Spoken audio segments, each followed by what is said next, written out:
예수님은 산상수훈에서 온유한 자는 땅을 기업으로 받는다라고 말씀하셨죠. 온유한 자는 복이 있나니 그들이 땅을 기업으로 받을 것이며, 그 말씀은 다윗의 시에도 그대로 나오는 내용입니다. 그러나 온유한 사람들은 땅을 차지하며 풍성한 화평으로 즐거워하리로다.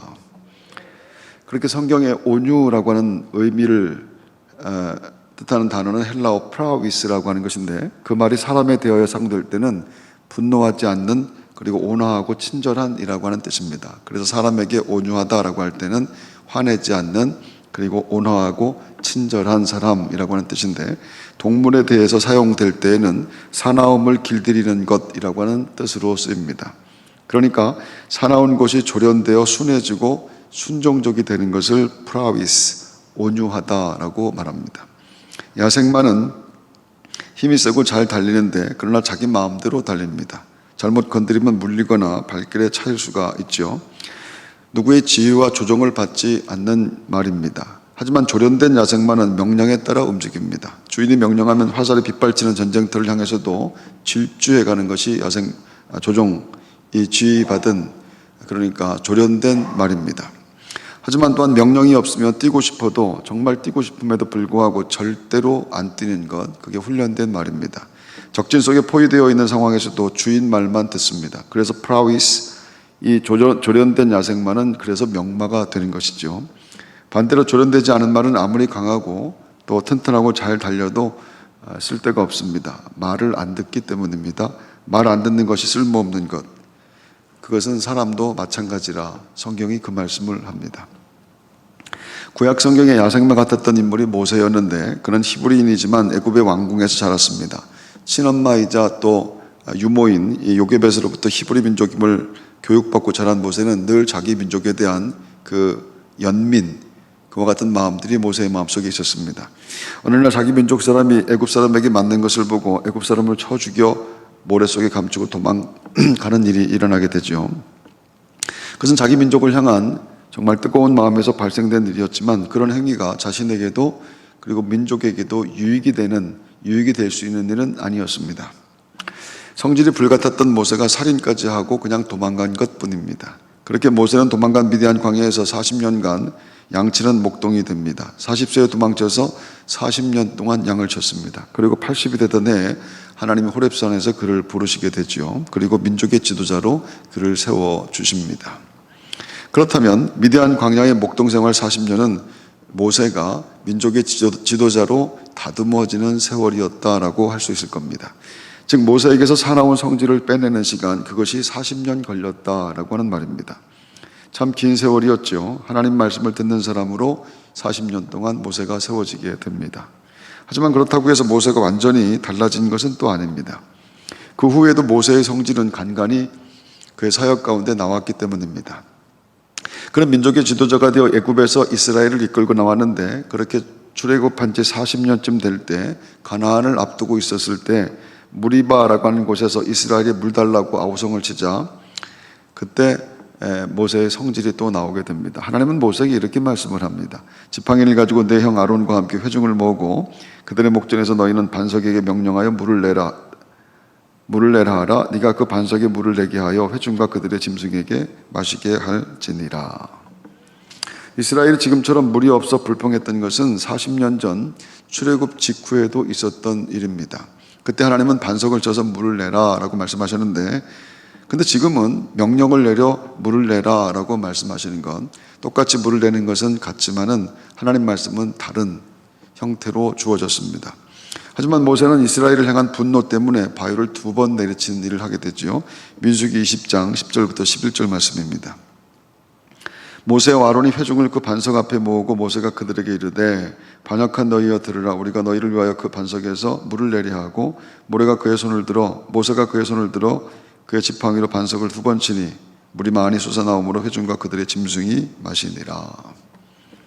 또 물이 솟아나왔는데, 하지만 그것은 하나님 말씀에 대한 순종이 아니라 화가 나서 한 행동이었습니다. 모세의 편에서 생각하면 홍해 사건 이후로 광야에서 40년 동안이나 그들을 인도했는데 변한 것이 하나도 없는 것을 그들을 보면서 화가 날 만한 일이기도 합니다만은, 하지만 그 일로 모세는 가나안에 들어가지 못한다라고 성경이 말합니다. 성경이 이렇게 말하죠. 여호와께서 모세와 아론에게 이르시되 너희가 나를 믿지 아니하고 이스라엘 자손의 목전에서 내 거룩함을 나타내지 아니한 고로 너희는 이 회중을 내가 그들에게 준 땅으로 인도하여 드리지 못하리라 하시니라. 회중도 못 들어가고 그리고 또 모세도 못 들어갑니다. 그들이 하나님 말씀을 안 들었기 때문이라 라고 얘기합니다. 하지만 비록 모세가 가나안에 들어가지 못했다 할지라도 하나님은 그의 인생을 누구보다 크게 사용하시는 것을 보게 됩니다. 이를테면 그는 애굽 제국의 바로왕과 1대1로 맞짱을 떠서 이긴 사람이고 바다를 갈랐으며 그가 부르짖으면 언제나 하나님이 그에게 나타나셨습니다. 그리고 하나님은 그 수많은 이스라엘 사람 가운데 오직 모세와만 말씀합니다. 모세와만 말씀한다라고 하는 건 그것은 하나님께서 모세를 얼마나 특별하게 생각하셨는가라고 하는 것을 뜻합니다. 성경은 그의 마지막을 이렇게 말하죠. 신명기 34장 7절 모세가 죽을 때 나이 120세였으나 그의 눈이 흐르지 아니하였고 기력이 쇠하지 아니하였더라. 그는 프라위스, 하나님이 만들어서 쓰신 인생입니다. 그리고 그가 죽을 때까지 하나님은 그의 눈을 흐리게 하지 않으시고 끝까지 힘이 날 수 있도록 끝까지 힘내 살 수 있도록 만들어 주셨다라고 합니다. 광야에서 훈련된 40년, 지도자로 쓰임받은 40년, 그리고 하나님 말씀만 듣는 그런 인생으로 하나님이 만들어 주셨습니다. 신약의 야생마는 사울인데 유대인의 최고 법정을 산헤드린이라고 하는데 산헤드린의 수장은 가말리엘이라고 하는 사람입니다.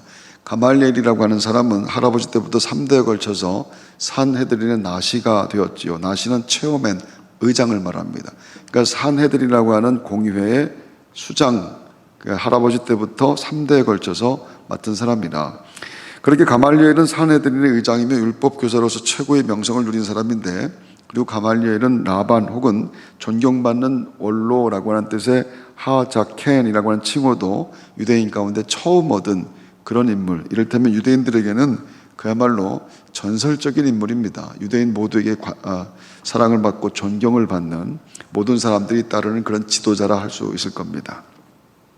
바울은 자신이 그 가말리엘의 제자라고 말을 합니다. 사도행전 22장 3절 나는 유대인으로 길리기아 다소에서 났고 이 성에서 자라 가말리엘의 문화에서 우리 조상들의 율법의 엄한 교육을 받았고, 그것은 당시로서는 최고의 대학에서 최고의 교수로부터 최고의 학문을 공부했다라고 하는 그런 뜻입니다. 그래서 바울의 이 지식에 대한 자부심이 얼마나 큰지 가늠할 수가 있는 그런 말씀입니다. 그가 학문에 대한 자부심만큼 대단한 것은 열심이었는데 바울의 열심은 성경의 거의 최고라고 할 수 있습니다. 그의 열심을 말해주는 것은 공교롭게도 예수 믿는 자들을 잡으러 가는 장면에서 그의 열심이 나타나게 됩니다. 사도행전 9장 1절에서 2절 말씀입니다. 사울이 주의 제자들을 대하여 여전히 위협과 살기가 당등하여 대제사장에 가서 다메섹 여러 회당에 갈 공문을 청하니 이는 만일 그 돌을 쫓는 사람을 만나면 물은 남녀하고 결박하여 예루살렘으로 잡아오려 함이라. 그는 예수 믿는 사람들 다 잡아 없애는 것이 하나님의 뜻이다라고 하는 것을 확신합니다. 다메섹에 그리스도인들을 잡으러 사람을 보낼 때 내가 가겠다고 자원한 사람이 그게 사울이었죠. 그게 교회를 제거하려는 생각은, 교회를 없애버리려고 하는 것은 그의 신앙이고 또 그의 사명이기도 합니다. 그는 초대교회 최초의 순교자 스데반이 죽을 때도 잘 죽었다, 그렇게 말하던 사람입니다. 사도행전 7장 59절 8장 1절 저희가 돌로 스데반을 치니 스데반이 부르짖어 가로되 주 예수여 내 영혼을 받으시옵소서 하고 무릎을 꿇고 크게 불러 가로되 주여 이 죄를 저들에게 돌리지 마옵소서 이 말을 하고 자니라. 사울이 그의 죽임당함을 마땅히 여기더라. 당시 대부분의 유대인들이 다 그랬던 것처럼 나사렛 빈민 출신 주제에 하나님을 사칭하고 다니는 예수나 그리고 그 추종 세력들은 다 죽어 마땅하다, 이렇게 생각한 사람입니다. 그들을 잡아들이는 것이 하나님이 기뻐하시는 일이다, 이렇게 확신한 것이 사울이었습니다. 그리고 하나님이 기뻐하는 일을 열심히 하면 남들보다 높아지며 타인들이 부러워하는 삶을 살게 됩니다. 율법을 지키고 예수의 추종자들을 잡아들이면 그 대가를 받는다는 것, 그런 믿음이 바울이 가진 신앙 열심의 본질과도 같았습니다. 그것을 유대주의 그리고 율법주의라고 말합니다. 그 유대주의와 율법주의의 바울이 1등인데, 즉 최고의 학문, 최고의 열심, 그리고 최고의 신앙을 뜻합니다. 절대 누구의 말도 듣지 않습니다. 자기가 믿고 확신한 것, 자기 스스로를 믿는 것, 자기 스스로의 열심과 지식과 자기 스스로 세운 사명을 믿는 것, 그것은 아주 분명한 바울입니다. 하지만 다메섹에서 하나님을 만났을 때 그는 순식간에 모든 것들이 바뀌게 됩니다. 그의 모든 자부심이 다 무너졌고 자기 인생의 잘못된 것을 한순간에 깨닫게 됩니다. 사울은 고향 다소에 내려가게 되고 그곳에서 아무 일도 하지 않고 13년을 지내게 되지요. 고향 사람들의 기대, 그리고 그것이 고향 사람들이 자신을 향한 기대가 조롱과 무시의 눈빛으로 변한 상황입니다. 그리고 열정적인 그의 자신의 성품을 생각하면 13년을 아무것도 안 하고 기다린다라고 하는 것은 절대로 쉬운 일들이 아니라라고 하는 것이죠. 그러나 그는 그곳에서 스스로를 실패자로 여기거나 낙심하지 않습니다. 만약 스스로 절망하거나 실패자로 간주했다면 스스로 폐인이 됐거나 스스로 생을 포기했을 겁니다. 그 상황에서도 주님을 신뢰하고 주님을 사랑합니다. 하나님은 내 영혼의 불순물을 제거하고 정금처럼 지금 만드시는 중이라 생각합니다. 그 적막한 세월에도 주님의 뜻이 이루어지고 있음을, 주님 안에서 모든 것은 선이 될 것임을, 그리고 현재의 고난은 장차 나타날 영광과 결코 비교될 수 없음을 굳게 믿었던 겁니다. 13년 장구한 세월을 바울 스스로 성숙하게 되는 새로운 시간으로 인식하게 되는 것, 고통스럽고 견디기 어려운, 정말 수치스러운, 그렇게 어렵고 힘든 세월인데 자기 스스로 성숙하게 되는 새로운 시간으로 스스로 인식하며 13년을 견뎌내는 겁니다. 그래서 우리가 알고 있듯이 성경이 말하듯이 그가 초대교회의 위대한 사도, 가장 위대한 사도가 됩니다. 이를테면 그것은 야생마 사울을 프라위스, 훈련시키는 시간이었다라고 할 수 있을 겁니다. 그렇게 잘 훈련된 사울을 하나님이 쓰셨는데, 그리고 쓰임받으면 쓰임받을수록 사울은 하나님 말씀만 듣습니다. 누구의 말도 듣지 않습니다. 하나님의 말씀만 듣습니다. 할렐루야. 하지만 사울 또한 잘 훈련됐다라고 하는 것이 완전하다라고 하는 뜻은 아니었습니다. 때때로 그에게도 그의 사역 가운데 옛 성품이 계속 나오게 되지요. 그것은 불같고 타협할 줄 모르고 예의가 없는 것 등으로 나옵니다. 그 단적인 것이 예루살렘 회의 때 베드로를 모든 사람 앞에서 책망하고 그 일을 자랑스럽게 생각하는 일이었습니다. 갈라디아서 2장 11절, 게바가 안디옥에 이르렀을 때 책망받을 일이 있기로 내가 그를 대면하여 책망하였노라. 베드로는 바울의 이를테면 대선배인데 그를 책망하고 자기가 그 대선배를 책망했다라고 하는 것을 자랑스럽게 여긴다라고 하는 것은 그것은 절대로 잘하는 일이라고 할 수가 없겠죠. 또한 교회를 핍박하던 자기를 교회에 소개해주고 정착하도록 도와준 스승 중의 스승인 바나바와도 심하게 싸움을 하는 일이 일어나게 됩니다. 적어도 바나바에게는 그러면 안 되는 일이었는데 바울의 성품, 바울의 인격이라고 하는 것이 그렇게 보잘것있는 것이 아니라 이렇게 생각할 수밖에 없는 일들 말입니다. 하지만 그럼에도 불구하고 하나님은 계속해서 바울을 쓰십니다. 바울이 그럼에도 불구하고 그런 연약함과 부족함과 거침과 그리고 그의 성숙되지 못한 그런 모습들, 그런 것이 계속 있음에도 불구하고 하나님께서 바울을 계속 쓰셨던 이유, 그것은 딱 한 가지입니다. 바울이 하나님 말씀만 듣기 때문입니다. 다른 누구의 말도 듣지 않고 하나님 말씀만 듣습니다. 그리스도와 함께 십자가에 못 박혀 자신은 죽고 예수로 산다라고 하는 고백이 분명했기 때문이었습니다. 바울이 사람들에게 그것을 이렇게 말을 하죠. 갈라디아서 1장 10절, 이제 내가 사람들에게 좋게 하랴 하나님께 좋게 하랴 사람들에게 기쁨을 구하랴 내가 지금까지 사람들의 기쁨을 구하였더라면 그리스도의 종이 아니니라. 이것은 신앙생활이 그 어떤 것보다도 중요합니다. 나는 하나님의 기쁨을 위해서 삽니다. 사람들의 여론에 따라 살지 않습니다. 사람들의 즐거움을 위해 살지 않습니다. 하나님의 말씀을 따라 삽니다. 제가 미국에서 목회할 때 한국에서 이민 와서 혼자 힘들게 아들 둘을 키우는 분이 교회에 나왔는데 성격이 활달한 그분은 처음 신앙생활을 시작했지만 적응을 잘했고요. 집사가 되었습니다. 좀 더 시간이 지나고 난 다음에 속장의 직분까지 그분이 받게 되었습니다. 처음으로 교회의 어떤 모임의 지도자가 된 것이죠. 그 집사님은 속회를 정말 잘해보고 싶은 마음이 있었습니다. 그런데 그 속회는 예전 속장이 속도원으로 배정되었는데 자기보다 훨씬 늦게 신앙생활을 시작한 사람이 속장을 맡은 것에 대해서 불편한 마음을 먹고 있던 예전 속장은 새 속장을 납득해 하지 않았습니다. 자꾸 지적질하고 은근히 무시하고 또 새 속장을 조롱하는 일까지 빈번했습니다. 물론 제가 하는 이야기는 순전히 한쪽의 얘기를 들은 것이라 정확하지는 않습니다. 상대방의 얘기를 들어보면 또 다른 얘기가 있을 수 있겠습니다만은 그분의 얘기는 계속되는데 어느 날 속회를 잘 준비해 드리려고 하는데 옛 속장이 자꾸 기분 나쁘고 의욕이 떨어지게 했다고 합니다. 결국 참던 집사님에게 예전 성질이 나왔는데 집사님은 갑자기 속장 안 한다고 소리를 지르고 욕을 하며 예배상도 엎어버리고 나와버렸다고 합니다. 순식간에 경건한 예배, 속회 예배가 난장판이 되어버렸습니다. 다시 정신을 차린 집사님은 자신이란 행동이 너무 부끄럽고 민망해서 견딜 수가 없었다고 하죠. 담당 목사였던 저를 찾아와서 자초지정을 이야기하고 더 이상 창피해서 교회 못 나오겠다고 말합니다. 교회는 늘 자기들끼리 싸움하고 목사에게 와서 교회 안 나온다고 말하곤 하는 곳입니다. 저는 그분의 이야기를 듣고 그러라고 얘기했습니다. 제가 목회를 하면서 속장이 예배상을 엎으면 욕을 했다는 이야기를 한 번도 들어본 적이 없는데 그러고도 어떻게 교회를 나올 수가 있겠는가. 집사님은 정말 교회 나오기가 힘들 것 같다라고 했습니다. 그리고 한마디를 덧붙였는데 하지만 그것이 가능할까? 체험한 은혜가 있는데 들은 하나님의 말씀이 있는데 교회에 안 나오는 것이 그렇게 쉽지는 않을 것이다. 이렇게 말하고 끝났습니다. 그 세월이 지나 한 20년 만에 그분을 다시 만나게 되었는데 너무 반가웠습니다. 저는 그분에게 요즘도 상 업고 다니냐고 물었습니다. 집사님은 지금은 상을 업지는 않지만 옛 성품이 다 사라진 것은 아니라고 말씀했습니다. 지금도 조금씩 그렇지만 조금씩 나아지고 있는 중입니다 라고 말하는 겁니다. 그것은 정답이었습니다. 조금씩 나아지는 것입니다. 구원받은 성도는 그렇게 계속 나아져 가는 것이죠. 하나님 말씀이 들리고 그리고 또 하나님 말씀만 들리고 들린 말씀대로 살 수 있는 힘이 생겨나게 되는 것. 그래서 성도는 하나님의 은혜만 찬송하는 것입니다.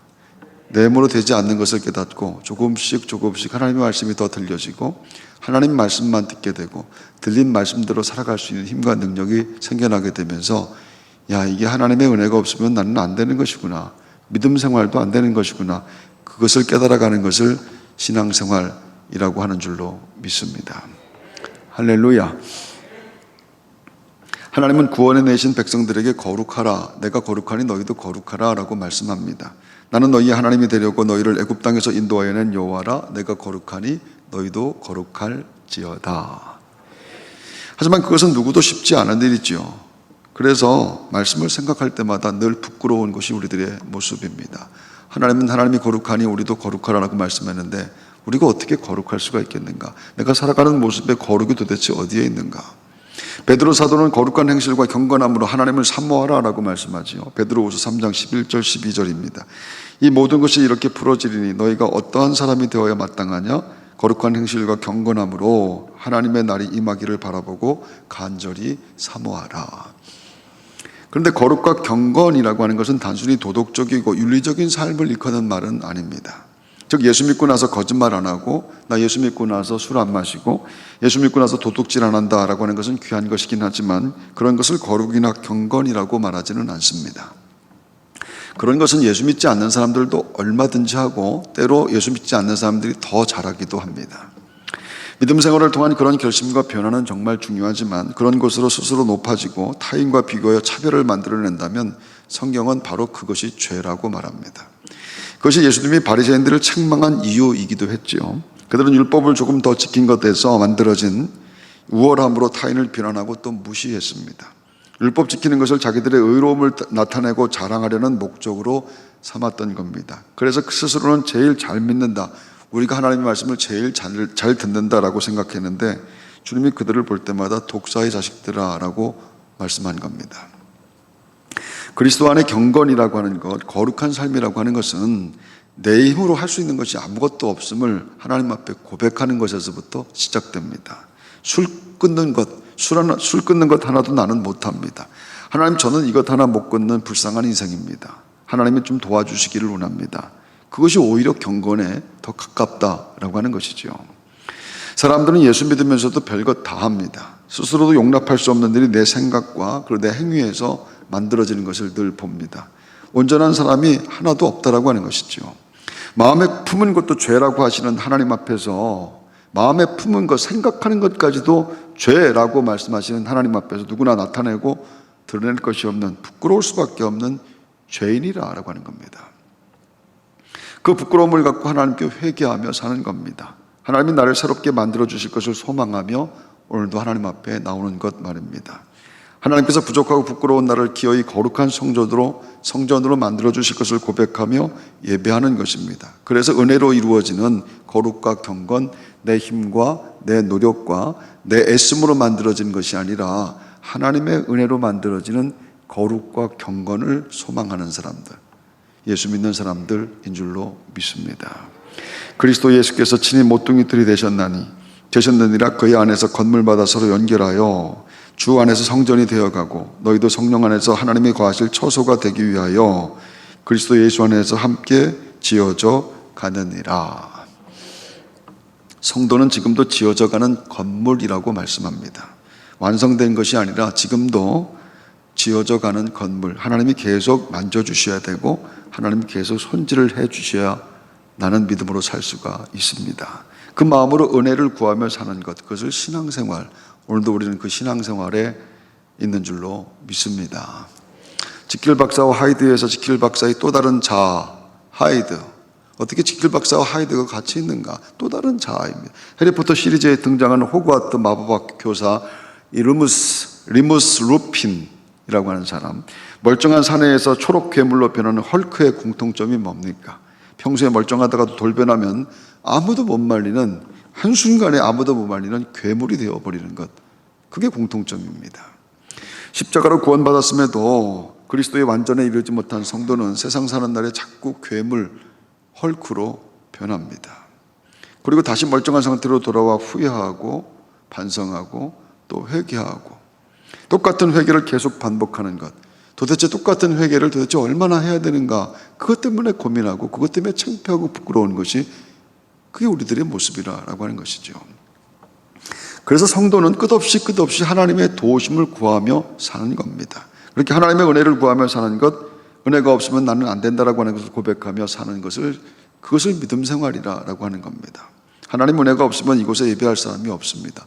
단 한 명도 하나님의 은혜가 없으면 여기서 예배할 사람 없다라고 하는 것, 이 강단에서 설교할 수 있는 사람도 단 한 명도 없는 겁니다. 허물의 사함을 받고 자신의 죄가 가려진 자는 복이 있도다. 마음에 간사함이 없고 여호와께 정죄를 당하지 아니하는 자는 복이 있도다. 우리는 예수님 때문에 허물의 사함을 받고 죄가 가려진 사람들, 예수님 때문에 허물의 사함을 받고 죄가 가려져서 오늘도 하나님 앞에 서서 예배하고 있는 줄로 믿습니다. 헐크 같은 모습이 자주 나와 부끄럽지만 그래도 예수님 때문에 지금 이렇게 온유한 모습으로 예배합니다. 지금 예배하는 여러분 가운데 헐크 같은 모습으로 예배하는 분은 단 한 분도 없습니다. 여러분의 모습을 여러분의 스스로 볼 때 내가 이런 온유한 모습이 있었는가? 내가 이런 아름다운 모습이 있었는가? 하지만 이것이 자꾸 변한다라고 하는 겁니다. 순식간에 변하는, 괴물로 변하는 내 삶의, 내 신앙의 모습 가운데 하나님의 은혜가 없으면 나는 안 되는구나. 그래서 나는 예수가 필요합니다. 날마다 더 그분의 십자가를 사랑하며 사는 성도들인 줄로 믿습니다. 프라위스, 지금 이 시간에도 우리는 하나님의 은혜로 온유하고 거룩하게 만들어져 가는 중입니다. 성령의 도우심으로 거룩하고 경건하게 만들어져서 복되게 쓰임받는 성도들, 주께서 내 삶을 계속 인도하시고 주께서 세상 끝날까지 부족하고 부끄럽지만 또 새롭게 만드셔서 하나님 말씀만 듣는 인생으로 만드셔서 나를 이기게 만드실 줄로, 나를 복되게 만드실 줄로 믿습니다. 그 믿음과 고백으로 승리하는 여러분 모두가 되시기를 주의 이름으로 축복합니다.